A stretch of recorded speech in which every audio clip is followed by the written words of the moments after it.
question, tu viens de parler de ton expression personnelle.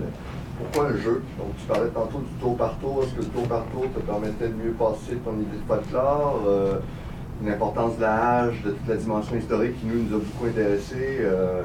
C'était une manière, donc, vidéoludique de dire, OK, on va permettre aux joueurs de pouvoir avoir le temps de regarder des trucs et de lire et de s'intéresser. Ouais, ben il y a du tour par tour puis il y a du temps réel. Ouais, c'est ça, mais ton tour par tour était une manière de... Ouais, ben pour nous, dans la partie pose de piège, il y avait justement beaucoup de décisions à prendre. Puis on voulait aussi que le joueur puisse justement lire des descriptions, mûrir ses décisions. Donc, on a créé un gameplay qui permettait ça, tu sais. Puis quand après ça, on voulait quelque chose de plus temps réel, on a utilisé le temps réel. Donc, on n'a pas hésité à appliquer des mécaniques différentes là où on croyait que c'était nécessaire. Donc, puis le côté, ouais, c'est ça, le côté historique, ben, j'en ai un peu parlé. Pour nous, c'était important parce que pour nous, vu que c'est un univers fictif, virtuel, on trouvait que en donnant des notes historiques, ça donnait de la crédibilité. Là, c'est un artifice, dans le fond, ces affaires-là, pour faire croire aux joueurs que c'est vrai, tout ça. Fait que donc voilà. Est-ce que j'ai bien répondu? Oui. Okay. Oui. Oui, une petite question, on a parlé d'identité, puis moi, la quête d'identité, dans le contexte au Québec, mais c'est aussi très présent dans le jeu, puis je me demandais, au niveau de la réception, les joueurs, quand ils ont reçu le jeu, puis ils ont été confrontés à ces questions-là, est-ce que vous avez eu du feedback de ça? Si oui, de quelle façon? Oui, c'est ça. Il y a deux grandes catégories de feedback à ce niveau-là. C'est que des étrangers, mettons, des gens d'autres pays.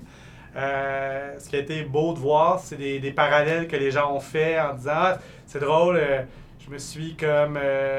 Il y a des parties de mon folklore qui ressemblent à votre folklore, puis j'avais pas vu ça dans aucun jeu vidéo. Fait que ça c'est un côté que j'ai trouvé vraiment cool parce que, donc tout à l'heure, je parlais que le folklore en dit sur le peuple dont il est issu, mais on dirait en même temps que les folklores se parlent entre eux.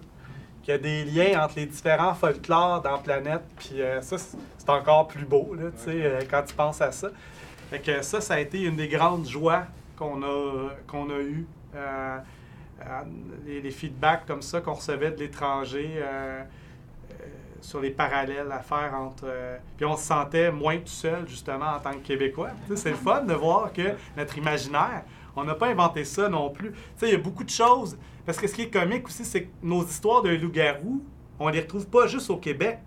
On en retrouve au Manitoba aussi ou en Acadie. D'ailleurs, il y a Phidias, Saint-Crapaud. Là, on voulait aussi, je parlais des Autochtones tout à l'heure, on voulait aussi inclure les Acadiens. C'était important pour nous. On voulait que ce soit un jeu un petit peu acadien aussi. Donc, de parler des francophones hors Québec. Mais c'est ça, derrière ça, c'est plus que le Québec, c'est vraiment justement la francophonie partout dans... Tu sais, je serais étonné de voir, mettons, en Afrique, s'ils ont pas... C'est peut-être pas des loups-garous, parce que peut-être qu'ils n'ont pas des loups au Burkina Faso, tu sais, mais je veux dire, ils ont probablement... Il y a probablement des liens à faire. Peut-être qu'eux autres ici, d'un rame sort la nuit, tu sais. Puis c'est trippant de penser que deux peuples si éloignés, que les Burkinabés puis les Québécois, juste à cause de nos origines, la richesse de notre culture, on partagerait des sortes de fantasmes comme ça, tu sais, qui font que finalement, on est plus proche d'un Burkinabé que d'un Américain, tu sais. Fait que ça c'est une des plus grandes beautés que j'ai vues par rapport au jeu. L'autre aspect, c'est le traditionnel joueur québécois, tu sais, qui dit « Mon Dieu, que je suis fier, justement, d'entendre enfin des héros là, qui s'expriment à la québécoise. Enfin, j'ai eu la chair de poule en voyant des légendes que mes parents ou mes amis m'avaient racontées, tout ça, les voir pour vrai, dans un jeu en tout cas, tu sais, dans une réalité virtuelle. Fait que ça aussi, c'est sûr que c'est le fun. On a senti qu'on a répondu à une demande auprès du peuple québécois aussi, voyant ça. Puis, c'est ça. Puis, donc, un autre feedback qu'on a reçu qui n'est pas nécessairement un écrit, tu sais, comme tel, mais je veux dire, c'est les ventes qu'on a faites aux États-Unis, tu sais, c'est un feedback pareil. On voit que le jeu vend, donc on se rend compte que là-bas, il y a de l'intérêt pour ça aussi. Fait que ça aussi, ça, tu sais, on s'est senti, je sais pas, tu sais, c'est le fun de parler de quelque chose, parler de notre peuple comme ça, de légende de notre peuple, puis de voir que ça a de l'écho ailleurs, que c'est reçu ailleurs. Ça fait beaucoup de bien, en fait. Ça, c'est le côté vraiment le plus cool de faire un jeu indépendant. C'est quand tu reçois... Pas nécessairement, tu sais, vous avez fait un super bon jeu, mais juste de voir des gens qui... voir que ça fait réfléchir des gens ou que ça les rend heureux, malgré les imperfections du travail que tu as fait. C'est vraiment l'affaire la plus belle que j'ai vécue avec Sang-Froid. Oui. Tantôt, tu as parlé de la courte-pointe de mécanique. Ouais. Pour toi, l'univers, c'est ce qui est le plus important. C'est ce qui tient la courte-pointe ensemble. Au cours de ma vie de gamer, j'ai vu plusieurs jeux que l'univers était au service des mécaniques de jeu, Ouais. mais toi, tu vas à l'envers de ça. Ouais. C'est les mécaniques qui sont au service de l'univers. Ouais. À partir de là, trouves-tu que ça crée une expérience vidéoludique différente ou Ouais. rafraîchissante versus Ouais. ce qu'on voit souvent? Totalement. En plus, tu as parlé de la coopération avec Brian Perrault, qui est un littéraire quand même, donc Ouais. ça apporte un vent de fraîcheur, en fait, dans l'expérience vidéoludique. Puis je pense que c'est vraiment intéressant. Penses-tu que tu pourrais parler de ça, de ce processus de création d'une expérience nouvelle, en fait? Oui. Est-ce que tu veux que je parle un peu de comment ça a fonctionné, le travail avec un véritable auteur Puis littéraire? Au final, le rendu du jeu, c'est une expérience qui est différente aussi. Oui, oui. C'est ça. Donc, je parlais tout à l'heure, il faut quand même distinguer l'univers d'une part de la trame narrative dans l'univers. Donc, l'univers, c'est non linéaire par définition. Ouais, Hein. c'est C'est un ensemble de potentiels, tout ça. Puis c'est pour ça que je trouve que ça doit prédominer sur la trame narrative parce que un jeu vidéo, évidemment, c'est l'exploration de potentiel. Là, t'sais. Alors que la trame narrative, pour moi, il y a beaucoup de jeux qui travaillent avec l'idée de, tu sais, genre le typique jeu, oui, mais il y a 50 fins différentes où ce coup-ci, tu as vraiment un contrôle sur qu'est-ce qui se passe dans l'univers. Tu sais, puis moi, depuis justement mon travail à la maîtrise, je me suis beaucoup intéressé à ce fantasme-là un peu qui est de créer des trames narratives là, qui pourraient, dans le fond, se multiplier, tout ça. Puis j'en étais venu à l'époque que c'était anti-tragique, en fait. Que dans la tragédie grecque, ce qui fait que ça marche, c'est que tu n'as pas le choix, c'est que tu subis ton destin. Puis que si dans un jeu, tu peux toujours comme avoir l'impression que tu peux changer les choses, puis même plus que tu réussis à les changer, je trouve qu'à quelque part, tu perds l'intérêt même de raconter une histoire. C'est une vision comme une autre. Il y en a qui ont fait des jeux très bons justement en essayant de faire des univers qui se dédoublent, mais moi je trouve qu'à un moment donné, pour moi c'est peine perdue. Donc j'aime mieux travailler avec un univers qui lui permet aux joueurs de penser plein de choses, d'inventer ses propres histoires dans sa tête de qu'est-ce qui pourrait se passer dans cet univers-là, mais en même temps de mettre dans l'univers une trame linéaire pour que, justement, le talent d'un auteur comme Brian Perrault puisse se faire sentir, qu'il puisse faire subir à ses personnages ce qu'ils ont à subir, dans le fond, que ce soit l'auteur qui soit qui soit en contrôle de l'évolution de la trame narrative. Donc voilà. Fait que c'est pour ça, c'est ça. J'ai pas eu de misère à confier cette trame narrative-là à Brian. Je me rappelle, j'ai envoyé un email, j'avais dit là, nous autres, on veut faire un jeu avec toi, puis on va te menacer. On se rase pas la barbe tant que tu nous réponds pas. Fait que finalement, on n'a pas eu le temps, mais il nous a répondu, je pense, le lendemain, tu sais, puis il avait trouvé ça bien drôle, puis il était super cool, il l'est encore. À l'époque, en tout cas, il était déjà très, très occupé, très connu, tout ça, puis il est venu nous rencontrer.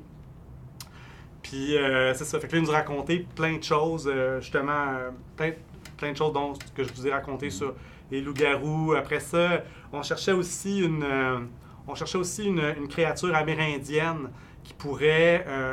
qu'est-ce qu'est le loup-garou pour les Amérindiens? Puis là, lui, il nous a parlé des Lenni Lenape, en fait, puisque Brian Perrault avait créé, là, c'était en 2 tomes, là, l'encyclopédie des créatures fantastiques du Québec. Ça a beaucoup influencé notre jeu aussi. Là-dedans, il y a les Lenni Lenape, d'ailleurs. Les Lenni Lenape, on a changé le nom. Là, ils s'appellent les Maïkan dans le jeu. Maïkan, ça veut dire loup en montagnais. Mais les Lenni Lenape, en fait, c'est une tribu... en fait, c'est comme des hommes avant les hommes, un peu. Un peu imaginez les elfes un peu dans Seigneur des Anneaux, sauf là, c'est dans le folklore pas québécois, mais autochtone. Et puis, c'est un peuple polymorphe. Et puis, Brian Perrault raconte qu'il serait à l'origine, il se serait transformé en beluga, en fait. Puis c'est pour ça que quand on regarde un beluga dans les yeux, on a comme encore le sentiment qu'ils sont quasiment humains. Là. Il y a quelque chose dans l'œil du beluga qui fait que on sent qu'ils sont, en tout cas, humains un peu. Fait que là, bref, dans cette légende-là, lui, il a parlé donc des Lenni Lenape, puis là, bon, de là sont arrivés le peuple des Maïkans, ceux qui ont joué au jeu savent de quoi je parle. Ensuite de ça, il y a l'histoire du Godendor avec Phidias Saint-Crapaud, donc le Godendor qui est enterré sous le moulin, un Godendor qui est ensorcelé par le diable pour qu'il travaille tout seul. Un Godendor, c'est quoi? C'est une série à deux, une scie, plutôt, excusez-moi, pas une série, une scie à 2 gars. Et puis, évidemment, il y avait une vieille légende qui découle encore là d'un fantasme évident, qui est que si on pouvait ensorceler le Godendor pour qu'il travaille tout seul, il ferait de l'argent rapide. Fait que tout ce qui amène de l'argent rapide, c'est relié au diable, tu sais. Fait que donc, ça, c'est notre histoire acadienne, en fait. Puis, fait que ça vient de Brian aussi. Après ça, il y avait l'histoire du curé maudit autour de son église qui n'a pas pu finir sa messe. En tout cas, bref, ça, c'est autour du bâtiment de l'église. Donc, c'est une autre histoire que lui a faite. Bref, donc, vous amenez plein de légendes comme ça. Après ça, nous autres, ce qu'on avait avant de rencontrer, moi, j'avais fait déjà une Bible de l'univers, en fait.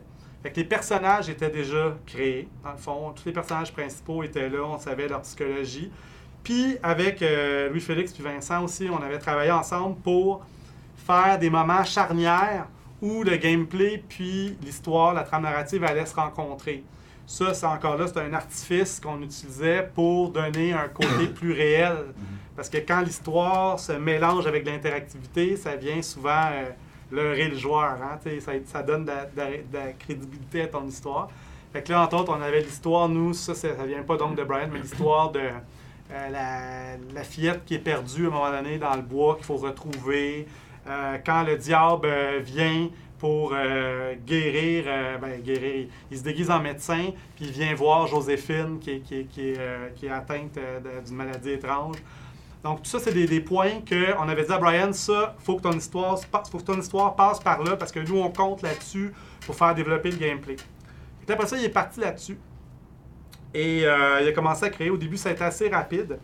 À un moment donné, je pense qu'il a pogné un bout où il a dû avoir pas mal de stock dans sa vie, parce que là, le scénario commençait à être en retard.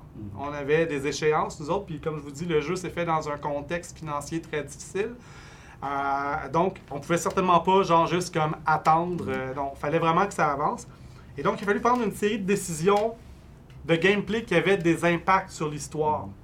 Et à un moment donné, là, c'était moi qui étais l'heureux élu chargé de raconter à Brian que finalement, son histoire, ça ne fitait pas. Il fallait la changer. C'est comme... ça, c'était très difficile. Après ça, bon, il a essayé de s'adapter, mais à un moment donné, on voyait clairement qu'il prenait du retard. Puis là, nous, il a fallu que j'écrive, en fait, des bouts de l'histoire pour que ça fitte.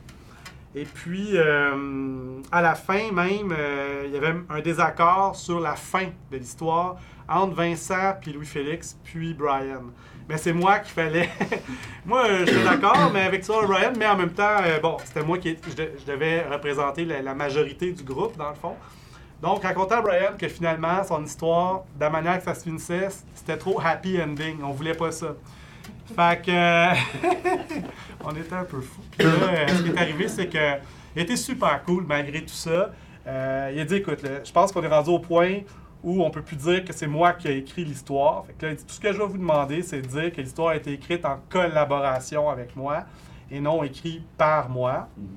Fait que, écoute, c'était très honorifique pour moi en même temps que Brian accepte de mettre son nom quand même sur une histoire que j'avais pu écrire des bouts. Fait que j'ai trouvé ça super gentil de sa part. Puis, ben, c'est ça. Donc, ça n'a pas été facile, tu sais, c'est à cause de tout ça.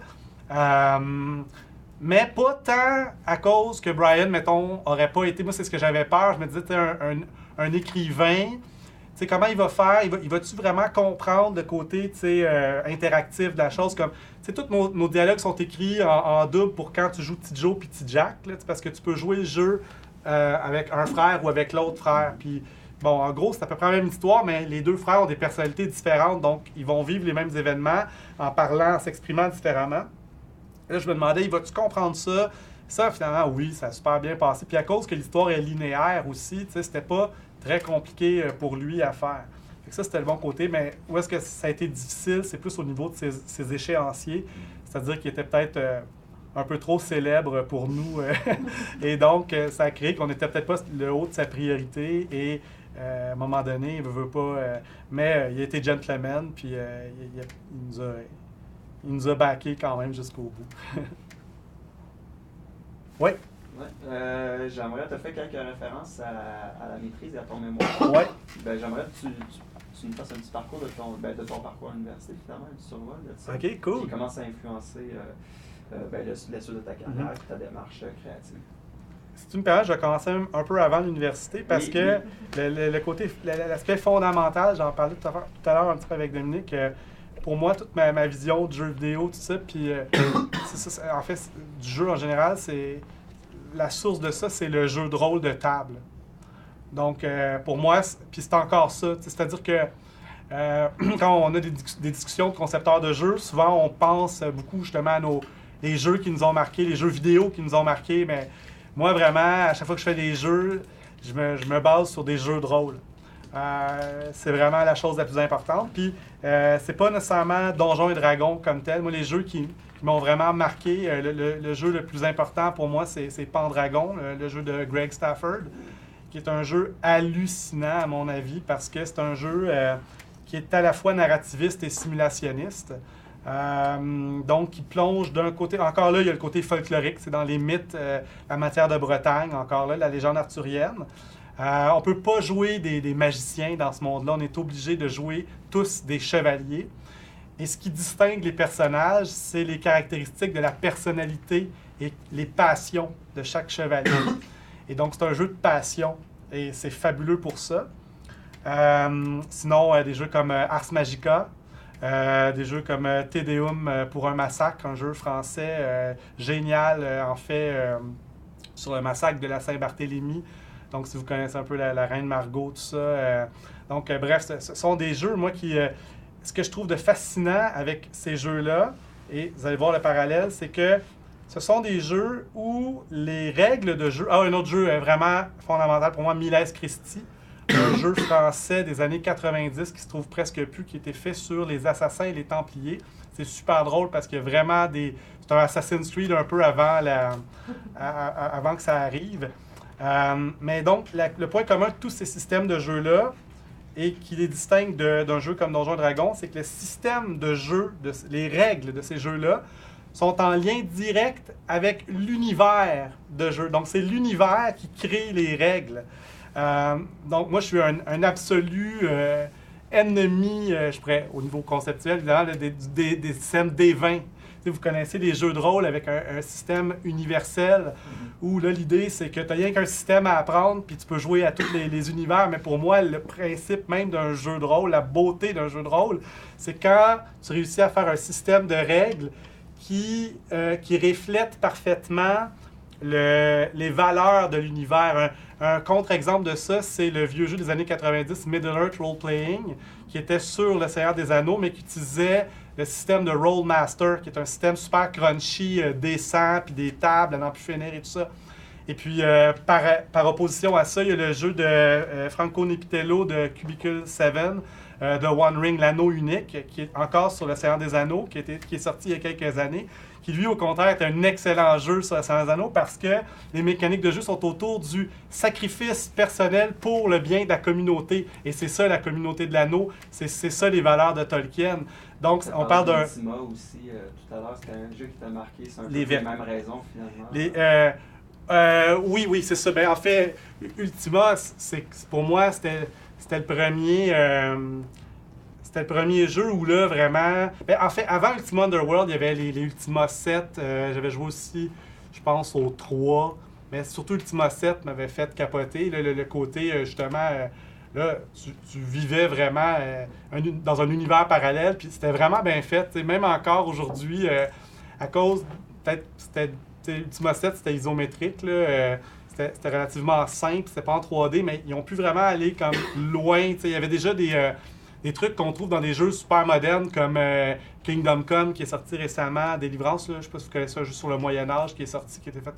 en tout cas, bref, où tu as vraiment des jeux où là, tu sais, les personnages du village, mettons, vont dormir, ont une occupation, vont à la taverne le soir, puis là, tu peux comme déduire que si le gars est à la taverne, il n'est pas à sa maison, c'est le temps d'aller le voler, ou tu sais, je veux dire, donc vraiment là, des univers très, très profonds. Ça, il y avait ça, moi j'avais vu ça pour la première fois dans Ultima 7, des univers qui sont très interactifs dans le fond, puis après ça, Ultima Underworld, oui, c'est parce que là, c'était l'aspect 3D qui rentrait, donc, mais donc, oui, ça a été important. Mais donc, vraiment, le jeu de rôle, après ça, le jeu de rôle grandeur nature. Puis là, ça a été le Royaume d'Avalon. C'est un grandeur nature que j'ai fondé sur la légende arthurienne, qui existe encore aujourd'hui, et dont je suis très fier.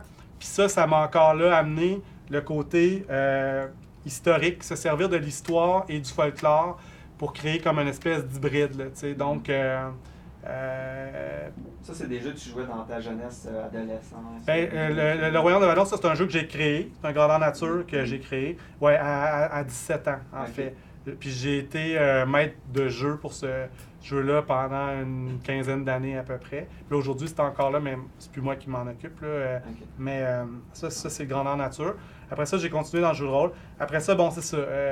l'UQAM, au niveau de la maîtrise, c'est ça. C'est un... En fait, ce qui est arrivé, c'est que j'avais découvert à la fin de mon bac un nouvel engin de jeu qui s'appelait Virtuos. Virtuos, c'est un engin qui aujourd'hui est mort et enterré, qui avait été créé par une compagnie française à l'époque.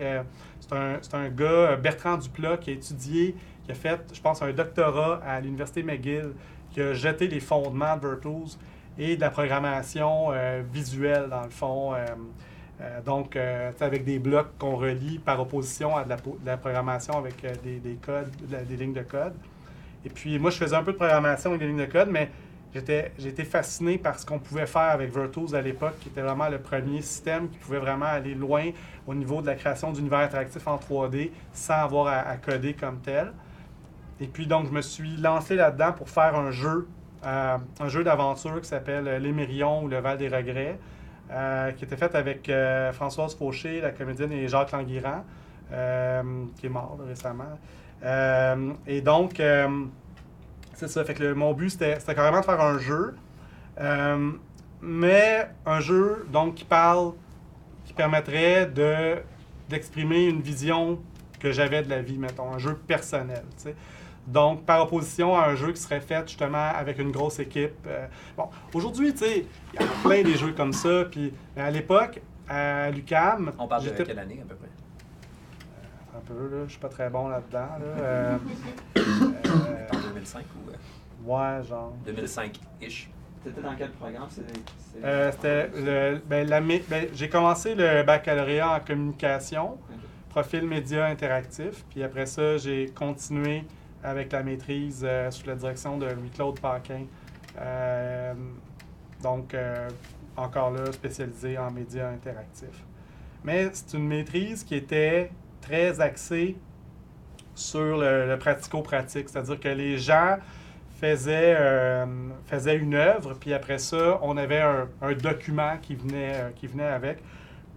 Moi, je m'intéressais beaucoup au côté théorique. Puis là, c'est ça, je parlais avec Dominique, j'aurais vraiment trippé à la place de mes études, de faire vos études. Là. Je trouve ça vraiment plus cool ce que vous faites. Mais c'est ça. Mais le bon côté, c'est qu'en gros, ce que ça m'a surtout donné, cette maîtrise-là, c'est la capacité à linker des blocs super vite, puis à développer des techniques de création dans Virtuos qui allaient être assez solides pour faire des plus gros jeux. Puis donc, fait que c'est ça. Fait qu'après les Mérillons, après ma maîtrise, dans le fond, j'ai travaillé pour une petite compagnie, comme je vous ai dit, LVS Studio. Puis là, j'ai fait un jeu pour eux qui s'appelle Sapiens, qui est un jeu multijoueur persistant en ligne où on jouait les hommes de caverne. Et puis, ça fonctionnait. C'était incroyable. Puis, ça avait été créé, là encore, dans Virtuos. Et à l'époque, c'était un des rares jeux 3D multijoueurs persistants là, qui existait, qui avait été fait au Québec. Fait que là, ça avait passé dans le lien multimédia, les revues de l'époque. Puis après ça, j'ai fait des conférences là-dessus où Bertrand Duplat, le fondateur de Virtuos, était venu. Puis après ça, j'ai rencontré Vander Caballero de Electronic Arts à l'époque, maintenant qui est rendu à la tête de Minority, ou à la tête, en tout cas, dans la direction de Minority, un studio indépendant à Montréal. Mais à l'époque, il travaillait pour EA. Puis là, voyant ce que j'avais fait sur Sapiens dans Virtuos, lui, il commençait à travailler avec Virtuos. Puis lui, ce qui est intéressant, c'est que lui aussi, c'est un artiste, Vander, et il y avait des problèmes parce que en tant qu'artiste, souvent, il disait des idées, puis les ingénieurs chez Electronic Arts lui coupaient le sifflet, lui disaient non, mais ça peut pas marcher, tu rêves en couleur, etc. Puis là, il avait comme senti qu'avec un outil comme Virtuos, il allait être capable, si c'était pas lui, en tout cas, de travailler avec des gens plus artistiques comme lui, puis de créer donc une équipe capable de rivaliser avec les ingénieurs pour pouvoir leur dire non, regardez la preuve, c'est que ça marche. Donc, j'avais été engagé donc, pour faire vraiment des prototypes, des idées les plus flyées qu'il y avait chez Electronic Arts. On était les fumeux de potes de la place Ville-Marie. C'était vraiment cool. Sérieux, c'était des belles années. Dans un local carrément, sombre. on était... C'est vraiment ça. Là, il y avait un moment donné condamné à une espèce d'auditorium. Là. C'était fermé. Puis c'était vraiment le fun parce qu'il y avait à la fois tout le côté, tu sais... cool des multinationales qui manquent pas d'argent, puis que, tu sais, le buffet, puis tu sais, à l'époque aussi, c'était des années fastes là, dans le jeu vidéo pour EA, tu sais, puis eux, il y en avait des subventions. Les indies, nous, on n'en a pas eu, mais eux, pas moi qui savaient comment aller les chercher, fait que c'était super cool parce que, écoute, Vander est un gars très éclaté au niveau artistique, puis ça m'a vraiment... pour moi, ça a été comme une révélation. Là, t'sais. Mais donc, après ça, donc c'est ça, j'ai été amené à voler de mes propres ailes. Donc, j'ai fondé ma propre équipe chez Electronic Arts en tant que concepteur en chef. Et puis, donc là, on a travaillé sur des jeux, surtout sur la Wii, Nintendo Wii qui sortait. Puis ça, c'est complètement à l'opposé de moi. Parce que moi qui étais un gars très... plus conceptuel, puis pour lequel les jeux, ça se passe dans ta tête, et non, même à la rigueur, les graphiques sont secondaires, c'est les systèmes qui m'attirent le plus, puis les histoires, puis les univers. Mais là, dans la Wii, le jeu, c'était rendu le joueur. Le jeu se passait même plus dans la télé, il se passait dans le living room, là, dans la salle devant la télé. Alors, c'était un choc, et puis... bon, tu sais, je commençais comme concepteur en chef, fait qu'il me donnait pas non plus les jeux les plus glamour, fait que je faisais des jeux de danse pour les jeunes filles, tu sais. Puis je m'étais entre autres associé avec India Desjardins, l'auteur. Donc, l'idée de Brian Perrault aussi de m'associer avec un auteur, ça date d'avant sans froid. Là, je m'étais rendu compte que moi, ne connaissant pas bien les jeunes filles de 8 à 12 ans, il fallait que je m'associe avec quelqu'un qui les comprenne pour faire des jeux qui allaient rejoindre leurs idéaux. Et puis India, donc, et sa sœur Gina, d'ailleurs, qui est un peu critique de jeux vidéo, tout ça, sont venus puis ils m'ont aidé pour faire les jeux. Et ça a été vraiment cool aussi parce que ça, j'ai vraiment senti que c'est le fun de travailler sur quelque chose qui n'est pas fait pour nous, qu'on n'est pas le baromètre. J'étais vraiment obligé de faire des focus tests. Je me rappelle, on a fait un focus test à New York, puis un à Los Angeles, pour voir comment les filles de West Coast par rapport à East Coast réagissaient par rapport à un mouvement de danse sur la Wii, tu sais. C'était vraiment drôle. Elle fait venir à l'époque, c'était le trip de Technotronic en France, là, une nouvelle forme de danse qui a duré à peu près 6 mois. Puis là, je me rappelle, on était en conférence un matin avec Paris, là, puis les nouveaux danseurs là, qui nous faisaient des moves. C'était comique. C'était des belles années, c'était drôle. Mais à un moment donné, t'en reviens de ça parce que tu te dis, ouais, mais c'est le fun, mais c'était pas le but que je voulais accomplir, là, justement, là, par rapport à mes études, à ma maîtrise, tout ça. Je voulais aller plus loin que ça.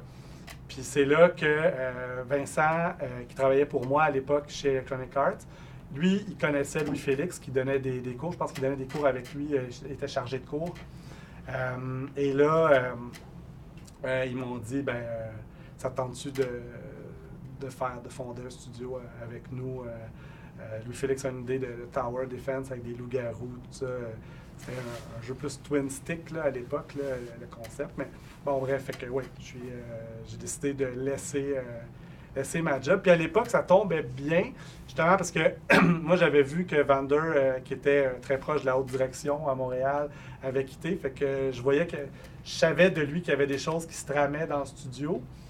Et puis, donc, il changeait de direction assez vite, tout ça. J'avais senti que le vent était en train de tourner, que les belles années. Moi, j'ai travaillé sur Army of Two aussi au début, qui avait été un assez bon succès. Puis moi, j'ai fait des prototypes de ça, mais vraiment pétés, là. Vraiment, vraiment, vraiment. Et j'ai jamais joué au jeu, parce que c'est un jeu que j'exècre. Jouer des mercenaires qui vont tuer les gens du tiers-monde, pour moi, c'est... En tout cas, je trouvais que... Pour un gars justement qui avait fait une maîtrise sur le pouvoir communicationnel des jeux vidéo, puis de l'expression personnelle. Puis donc, c'est pour ça qu'après ça, c'est ça, tu sais, quand j'ai eu la chance de tout quitter, puis d'aller dans ma cuisine, puis de m'isoler, j'ai dit « Ah oui, cool, bonne idée. » Bizarre. Mais c'est ça. C'est comme tout, dans la vie, tu perds à certains points, mais tu regagnes à d'autres points. C'est plus en phase avec mes aspirations que ce qu'on fait présentement. Ouais. J'ai une petite question par rapport à la musique du jeu, justement. Ah oui! Ouais. C'est étonnant qu'on n'ait pas parlé parce que c'est quelque chose... Vas-y, ouais. C'est ça, tu as mentionné tantôt justement que vous aviez utilisé un peu de la musique celtique puis qu'il y avait des liens entre la musique celtique. La musique québécoise, on utilise la musique québécoise, oui. Folklorique québécoise qui aurait des racines. Et justement, je me demandais en fait un peu, est-ce que la musique c'est quelque chose qui était très important pour vous dès le départ? Est-ce que c'était pensé beaucoup à l'avance ou c'est venu plus tard? Et est-ce que vous étiez peut-être connaisseur ou vous avez dû faire beaucoup de recherches? Très bonne question. Une discographie Oui, beaucoup de recherches. En fait, au tout départ, l'idée était quand même d'utiliser une musique plus cinématographique. Je pense que Louis-Félix avait, dans ses fantasmes, beaucoup l'idée d'enregistrer un orchestre. Tout ça, d'ailleurs, c'est ce qu'il a pu faire avec le jeu après. Cela dit, moi, j'avais plutôt l'idée, j'avais une image d'utiliser. Puis pour moi, encore là, avec de là d'où moi je venais, tu sais, Louis-Félix, il y a un côté musicien en lui. Moi, moins. Moi, c'est plus un côté historien, on pourrait dire, en tout cas d'amateur d'histoire. Fait que pour moi, c'était pas pensable. Il fallait surtout pas mettre de la musique cinématographique sur ce jeu-là. C'était un jeu qui se passait au Québec. Il fallait qu'il y ait de la musique traditionnelle québécoise. Puis j'ai fait des tests de rigodon sur des combats. Puis là, on s'est rendu compte que c'était malade, que ça marchait. Puis que, tu sais, un rigodon, ça donne le goût de se battre, finalement. Puis que, tu sais, il y a une sorte de... Ça ressemble à une danse, un combat, finalement. Fait que là, c'est là que on s'est tout de suite rendu compte que c'était vers là qu'il fallait aller. Et puis, tu sais, on a eu plein de côtés négatifs, comme entre autres Virtuos, là, ça a été discontinué pendant la création du jeu. Ce qui fait qu'on avait des bugs. L'engin avait des bugs de pathfinding. Puis... on pouvait même pas, en tout cas, on a fait le design autour des bugs de l'engin. En tout cas, je sais pas si on aura la chance d'en parler, mais bref. Donc ça, il y a eu plein de côtés négatifs, mais il y a eu un côté où tout a bien été, c'est au niveau de la musique. C'est-à-dire que les groupes de musique qu'on a rencontrés, il y a eu entre autres Nicolas Pellerin et les Grands Hurleurs, c'est le frère de l'autre, mais Fiefé musicien, Gentil Corum, je pense, Perdu le Nord, La Nef, Les Charbonniers de l'Enfer. La Nef, c'est un groupe avec lequel moi je m'étais associé via Sylvain Bergeron, qui est luthiste. Il avait fait la musique pour mon projet de maîtrise, Les Mérillons. Donc La Nef, c'est un des meilleurs groupes de musique ancienne du Québec, mais ils ont fait un disque en partenariat avec les Charbonniers de l'Enfer, qui sont un groupe de musique folklorique. Ça s'appelle La Grande Traversée, le disque qu'ils ont fait ensemble. Et c'est un disque merveilleux. Et d'ailleurs, c'est là d'où vient le Rire la bouche, qui est, à mon avis, une chanson superbe, qui a servi à faire que le temps de chargement, quand on part sans froid, qui est super long, pour une raison de limitation de l'engin, qu'il faut tout loader dans la mémoire, il faut tout charger dans la mémoire d'un coup au début. En tout cas, bref, c'était épouvantable. Mais à cause de cette musique-là, il y a du monde qui ont dit hey, « j'ai jamais autant aimé un long temps de chargement. » Tu sais, je peux pas dire que c'est un côté négatif, elle est tellement bonne la tune. Fait que c'est ça. Fait que, bref, tous ces gens-là ont travaillé pour vraiment des bouchées de pain. Ils l'ont fait. Écoute, les droits qu'on a eu à leur verser ont vraiment pas été élevés. Ils l'ont fait parce qu'ils croyaient dans notre projet. Et c'est fabuleux parce que c'est pas les gens qui sont les plus riches, mais quels artistes et quels gens qui ont... pour eux, ça parlait de quelque chose de bien, ça parlait du folklore québécois. Et en même temps, ils ont été repayés d'une certaine façon parce que si vous regardez sur YouTube, mettons la valse des cerfs-volants de Mario Loisel, qui est la chanson qu'on entend quand on pose les pièges pendant le jour. Quand on tape ça sur YouTube, c'est Sans Froid qui sort en premier. Puis il y a plein de monde, des Américains, des gens partout dans le monde qui parlent en anglais. Mais c'est quoi cette tune-là? C'est super bon. Puis là, d'autres, tu dis, ouais, c'est de la chanson québécoise. Allez voir Daniel Boucher. C'est quoi le lien? Mais en tout cas, bref. Mais tant mieux si ça le fait découvrir. Là, mais c'est ça qui est fou, c'est que en bout de ligne, le jeu a été quand même aussi une vitrine pour ces gens-là. Puis, tu sais, on parle de plusieurs dizaines de milliers de visionnements, d'écoutes qui ont été faits à travers ça. Bon, fait que c'est ça. Ça a été vraiment une belle histoire. Puis la découverte que, tu sais, ça pouvait être plus fort que de la musique cinématographique qu'on entend souvent dans bien des jeux, de la musique traditionnelle. Ça a été un beau coup aussi dont on est très fiers. Ouais. Oui, justement, dans le folklore québécois, il y a une grande place à l'oralité, raconté par la parole. Ouais. Je me demandais comment vous avez géré ça, d'une part, parce que je sais que dans votre tutoriel, c'est un tutoriel narré. C'est déjà quelque chose de nouveau, de moins commun, si on veut. Puis dans les dialectes aussi, là, dans la façon d'enregistrer les voix, puis de penser les expressions, d'entendre, puis tout ça, comment vous avez géré pour le tutoriel, premièrement, ça c'est quelque chose que je me rends compte que c'est de même à chaque jeu que je fais. C'est la pire partie du jeu pour moi. C'est épouvantable. C'est-à-dire que quand tu crées des jeux un peu uniques, avec des mécaniques, tu sais, que, mettons, tu ne reprends pas Call of Duty, puis tu changes, tu dis, ça va être dans la guerre du Vietnam à cette heure, mais tu inventes un nouveau système de jeu. J'ai toujours... Moi, au début, je me dis toujours, OK, ce coup-là, ça va marcher, on va mettre 3-4 pop-up qui vont dire les touches, puis le monde va comprendre. Puis à chaque fois, le monde ne comprenne pas. Puis là, je suis obligé d'en rajouter. Puis ils comprennent pas. Fait que là, tu sais, c'était fou, là, le nombre de fois qu'on a dû refaire le tutoriel. En fait, tu sais, dans 100 fois, le tutoriel dure, à mon avis, jusqu'à la mission 6. Exactement. C'est vraiment épouvantable. Moi, Puis je voulais pas ça me faisait mal. J'étais le crime, c'est quand que le jeu va commencer et on le voyait bien, mais on n'avait pas de façon de faire comprendre le jeu. Nous, avant que le jeu sorte, c'était pas très positif. Là. Mon entourage autour comprenait pas ce jeu-là. Là. Fait que ça aussi, ça nous rendait très craintifs. Parce que il se faisait pitcher dans la première mission, puis tous les facteurs étaient là, le sang, l'odeur, J'ai peut-être pas un entourage d'amis qui sont si gamers que ça. Puis on n'avait pas les moyens d'engager une firme spécialisée en focus test. Fait que, tu sais, on faisait affaire avec nos amis. Puis après ça, pour les jeux subséquents, ça a été les amis des amis. Là, c'est rendu, tu sais, j'ai toujours un peu peur de déranger mes cousins. Puis, parce que, tu sais, à un moment donné, tu te dis, bon, ils vont être tannés à un moment donné de toujours tester. Puis, tu sais, quand tu fais tester un jeu, c'est pas toujours le fun parce que, tu sais, c'est pas, tu sais, ils disent, ben là, je comprends rien, tu sais, puis, en tout cas, bref. Fait que, donc, pour le tutoriel narré, ça finit de même parce que ça a été la seule façon, avec des vidéos, qu'on a réussi à faire comprendre, tu sais, c'est quoi, mettons, le facteur d'intimidation, ou, tu sais, comment... C'est quand même la mécanique du mousquet, quand même complexe, tu sais, où il faut que tu charges ton fusil, puis après ça, bon... Tout ça, tourner le vent, tu sais, c'est une mécanique compliquée, tout ça. Fait que, en bout de ligne, on en est venu là, puis on s'est dit en français, on va faire parler Brian Perrault, comme ça, le monde va peut-être être moins écœuré d'écouter parce que c'est leur idole qui va leur parler. Fait que, tu sais, c'est comme ça. Ça n'a rien à voir avec donc l'oralité des légendes québécoises. Après ça, pour les acteurs qui ont donc les voix, tout ça, je dirais que c'est quand même un peu un regret. Parce que c'est sûr que la qualité est inégale, je trouve, de l'enregistrement. Et ça, c'est directement, quand je vous ai parlé que si on avait eu du financement, le jeu aurait été bien meilleur. C'est directement. Parce que, tu sais, ça, il y a bien des affaires que tu peux faire en mangeant du craft dinner, puis en essayant de pas trop sortir, puis en travaillant super fort, puis tu le fais. Tu sais, mettons, programmer davantage, dessiner. C'est des choses qu'on était capable de faire en travaillant en plus. Mais maintenant, on pouvait pas... Il n'y avait pas de filles dans notre équipe, fait qu'on pouvait pas jouer des rôles de femmes. Tu sais, ça prend, il faut que tu engages quelqu'un, tu sais. Fait que là, c'est là où on avait vraiment besoin d'argent. Parce que, tu sais, si tu veux engager une bonne comédienne, ben, tu sais, faut que tu ailles dans l'UDA, puis il faut que tu la payes, puis il y a le syndicat à payer, tout ça. Puis là, on n'avait pas les moyens d'engager des comédiens professionnels. Fait qu'on était avec des annonceurs radio.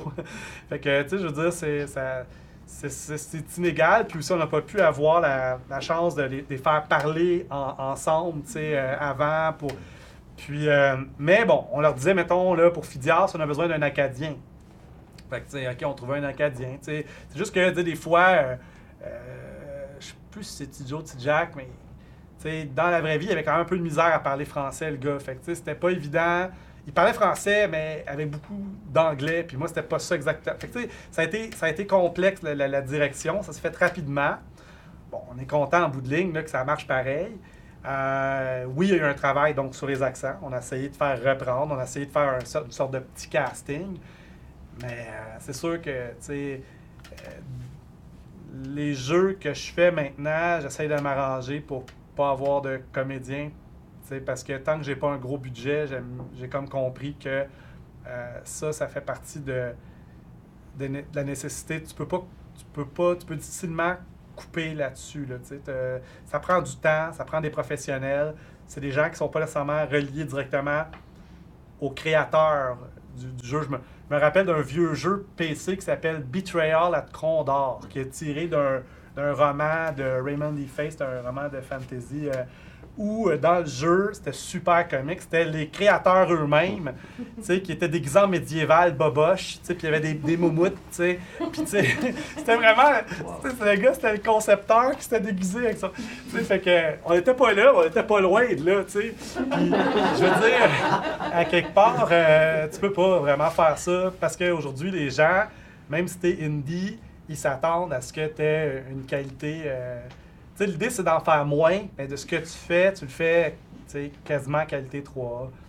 Fait que, il y en a aussi peut-être qui ont plus de talent, là, c'est une autre affaire, là, je peux pas... mais une chose est certaine, ça a été... c'était un grand moment que j'attendais beaucoup, là, parce que, bon, j'ai quand même un background en théâtre, tout ça, puis je m'intéresse à la direction d'acteur, tout ça, mais je dirais que ça s'est pas passé aussi bien que j'aurais aimé. Dans le choix des mots au scénario, pour essayer de reprendre finalement les expressions de Ouais. l'époque, selon les communautés Ouais. aussi, hein, Mhm. ça devait être quand même un défi. Oui, mais ça, c'est beaucoup Brian qui a le mérite de ça, parce que lui écrivait la plupart des dialogues. Après ça, écoute, ça fait longtemps, là, je me rappelle, je sais que j'ai fait aussi quelques dialogues ici et là, mais c'est ça, ça a été une recherche beaucoup de Brian. Fait que oui, c'est ça. Puis, ouais, donc, autant les différents accents québécois que l'accent acadien, on a voulu que ce soit représenté. Puis après ça, il y avait la difficulté de faire ça en anglais aussi. Personnellement, je trouve que c'est vraiment moins bon en anglais parce qu'on perd beaucoup de la saveur. D'ailleurs, il y a même des critiques anglophones qui disaient « Vous êtes mieux de jouer en français. » Le gars, il comprend pas, mais il aime mieux ça de même. Bon, je prends ça comme un compliment. Mais, donc, ouais, c'est ça. Mais, tu sais, c'est comique aussi de voir que pour une fois, la vraie bonne version d'un jeu, c'est la version française. Tu disais, c'est le jeu Sang froid, Tales of Werewolf, mais dans le fond, non, c'est le jeu Sang froid, un conte de loup-garou. C'est la version cheap qui est en anglais. La vraie version est en français. D'ailleurs, même le titre, ça a été quelque chose aussi qui a suscité beaucoup de débats, d'appeler notre jeu Sang froid. Oui, sang froid. C'est ça. Ça, c'est super drôle parce que moi, j'avais été vraiment... Je cherchais en fait des mots, un peu comme nos héros, on voulait des Irlandais. Là, je voulais un titre à sonorité parce que, bon, encore là, à cause du Moyen-Âge, hein, le français est à la base d'un grand pourcentage de mots en anglais. Là, maintenant, c'est rendu l'inverse. On s'anglicise, mais il ne faut pas oublier qu'au départ, c'est comme, mettons, même un mot genre « challenge ». On pense que c'est un... En fait, non. « Challenge », c'est un francicisme de l'anglais, c'est-à-dire que c'est « challenge », un mot normand qui a été adopté par la royauté anglaise. Hein. Les chevaliers faisaient des challenges, des challenges. C'est devenu un challenge anglais, puis après ça, nous, on l'utilise en pensant que c'est un mot anglais, mais c'est un mot très, très français. Donc, je cherchais des mots un peu comme challenge, justement. Puis, je suis tombé sur sang-froid, parce que dans le Merriam-Webster Dictionary, il parlait que c'est une expression typiquement british, utilisée beaucoup lors de la Deuxième Guerre mondiale pour caractériser le flegme britannique par rapport à l'envahisseur nazi. Dans le fond, les bombardements de British sang-froid. Ils appelaient ça comme ça, supposément. Fait que moi, fort de ça, il y avait notre animateur et responsable de la communauté, Adam Rotondo, dans notre équipe de sang-froid, qui est anglophone. J'avais déjà un peu des doutes parce que lui, il disait non, je connais pas cette expression-là. Je disais, ouais, mais là, tu viens de Pierrefonds, là. Je veux dire, c'est pas l'Angleterre, là. Sois plus international, là. Et tu dois pas. Dans le fond, il avait peut-être un peu raison. Parce que, tu sais, finalement, en bout de ligne, même si dans le Merriam-Webster, il disait que c'était un mot anglais, sang-froid. Puis évidemment, moi, je trouvais ça trippant parce que, bon, sang-froid, oui, il faut que tu gardes ton sang-froid. C'est un jeu d'intimidation. Fait que, tu sais, parce que, tu sais, une des mécaniques les plus intéressantes du jeu, à mon avis, c'est le facteur d'intimidation. Puis le facteur d'intimidation, bon, évidemment, ça fait référence à garde ton sang-froid. Puis, évidemment, c'est un jeu de combat, donc il y a du sang, puis dans la neige, fait que le côté froid. Fait que là, je trouvais qu'aïe, là, je tripais, ça faisait des sens partout, puis anglais, français. Fait que, waouh! Mais en bout de ligne, c'est ça, j'ai été déçu de me rendre compte que les Anglais ne lisaient pas tant le dictionnaire. Aussi, il faut dire que c'est moins centralisé que nous. Tu sais, nous, la langue française, c'est beaucoup quand même l'Académie française. Il y a comme un peu une autorité sur la langue française. Alors que pour les Anglais, c'est très... le dictionnaire des British, c'est pas nécessairement celui des Américains, qui n'est pas nécessairement celui des Australiens. Donc, ça explique peut-être le fait qu'il y a eu beaucoup d'Américains ou d'anglophones qui ont sourcillé quand ils ont lu le titre. Mais donc, l'idée de base était vraiment de mystifier tout le monde par un titre qui serait autant anglais que français. Puis, de toute façon, après ça, je me disais, au pire, ça va faire comme Katamari Damacy. Personne ne sait ce que ça veut dire, puis ça n'empêche pas tout le monde d'y avoir joué à l'époque. Fait que je me disais, bon, on sera Katamari Damacy. Là. Ça va sonner bizarre dans leurs oreilles, puis ils vont y jouer pareil. Fait qu'on avait décidé de garder le... Mais on a quand même rajouté Tales of Werewolves en dessous, en disant, s'ils comprennent rien, ils vont voir le mot werewolves. S'ils aiment les werewolves, ils vont acheter le jeu. Fait que c'est comme ça qu'on s'est repris. Bref, c'était pas la question pantoute, mais ça me tentait d'en parler. D'autres questions? Oui? Oui, peut-être justement au niveau de la communauté, vu que vous avez été obligé de composer là, avec le Steam Greenlight, puis ça, est-ce qu'il y a des défis là, que vous n'aviez pas prévu là, à la base pour la gestion? Ben oui, on n'avait rien prévu. C'est pas comme, mettons, on va faire une campagne Kickstarter. J'ai mon cousin qui a déjà fait une campagne Kickstarter qui a marché, il va nous aider. Non, nous, on a appris d'une lettre de Steam que, tu sais, on avait raté le bateau, là, qu'il n'y avait plus de communauté éditoriale, puis qu'il ne se mêlait plus de ça, puis que dorénavant, ça va être les joueurs en général qui allaient déterminer quel jeu allait ou non être publié sur Steam. Puis maintenant, d'ailleurs, c'est plus ça. Hein. Maintenant, tu payes 100$, puis c'est fait. Là. Donc, le problème maintenant, c'est rendu la découvrabilité. Là. Déjà, dans Sang-Froid, c'était un certain problème, mais maintenant, c'est rendu presque impossible, là, parce que tu sors sur Steam, mais n'y a pas de façon facile de te faire connaître. Il faut que tu aies fait quasiment justement une campagne Kickstarter avant qui ait marché pour avoir une communauté. Puis maintenant, ça ne marche plus comme ça parce que tu pars une campagne Kickstarter sans être connu déjà, ça ne marche pas. Il faut que tu sois connu avant la campagne Kickstarter. Fait que c'est rendu extrêmement... c'est à virer fou. Là. Moi, j'essaie de ne pas trop penser à ça dans mon processus créatif parce que ça devient chaotique. Mais dans le cas de Sang-Froid, non, c'était... On était complètement surpris, aucunement prêt pour faire face à ça. On avait embauché une firme basée à Saint-Lambert de marketing web pour notre page Facebook. Et puis, on avait fait tirer la hache de Saint-Crapaud, mais format latex. T'sais. Moi, je viens des grandeurs nature, les armes en latex, tout ça, fait que tu peux vraiment frapper ton frère avec ou ta soeur, fait que c'est cool.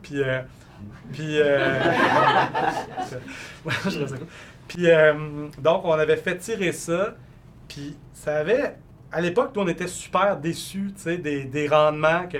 Écoute, on avait eu comme 3-4 000 likes là, en une semaine, puis on avait été super déçus. On avait comme renvoyé la firme après, Puis après, là, il y a une semaine ou deux, 3 semaines, Louis-Félix, je parlais avec Louis-Félix, puis il me disait, écoute, on n'a jamais vu une firme aussi efficace que la firme qu'on avait renvoyée, Puis, finalement, c'était beaucoup plus facile, je pense, à l'époque. On n'était pas au courant, conscient de notre propre chance. De faire partie de Greenlight puis de bénéficier de la promotion de Steam à l'international puis de l'intérêt des journalistes. 2, que Facebook n'était pas encore rendu là, la chose hégémonique que c'est aujourd'hui, puis que dans le marketing, Facebook n'était pas non plus encore aussi mainstream que ça l'est aujourd'hui. Donc, c'est ça, c'était plus facile. Tu engageais une petite firme comme ça pour quelques milliers de dollars, puis ils pouvaient te monter de quoi qui avait vraiment de l'allure. Puis nous, on s'en rendait même pas compte. Puis j'aurais le goût de m'excuser par rapport à eux aujourd'hui. Je me rappelle, c'était une jeune fille justement qui sortait de l'université qui avait été assignée à notre projet. Puis nous, on avait juste 3000 personnes, franchement. Mais dans le fond, c'était super bon. Aujourd'hui, c'est rendu très difficile d'avoir autant d'attention. Fait que donc, c'est ça. Non, aucune stratégie, juste de la naïveté, ben de la chance. Puis voilà, ça a mieux marché que ben des stratégies qu'on met en branle aujourd'hui pour nos propres jeux. Donc, on a été chanceux un peu. Beaucoup même. La chance. Ça explique. Bon, ben je pense qu'il nous reste à remercier notre invité. Merci pour les questions. Par contre, que l'image de Sang-Froid, c'est notre image qu'on utilise sur notre département. Oui, j'ai vu ça. C'est malade, c'est malade. c'est fou, ben raide. Tant mieux, c'est vraiment le fun. Absolument. Quand c'était le temps de chercher une image pour ça, justement, on disait, ça nous prend, l'université disait, ça prend une image libre de droit. Je disais, une image libre de droit en jeu vidéo, on n'aura pas ça. Je disais, tu sais, qu'est-ce qu'on veut avoir? On va quand même pas mettre un jeu de guerre, puis tout ça. Ah, man! Puis là, j'ai écrit à Félix, puis j'ai dit, on veut une image de sang-froid. Quel honneur, merci. Ben, chance que vous êtes là. Merci à vous, tu sais. Merci,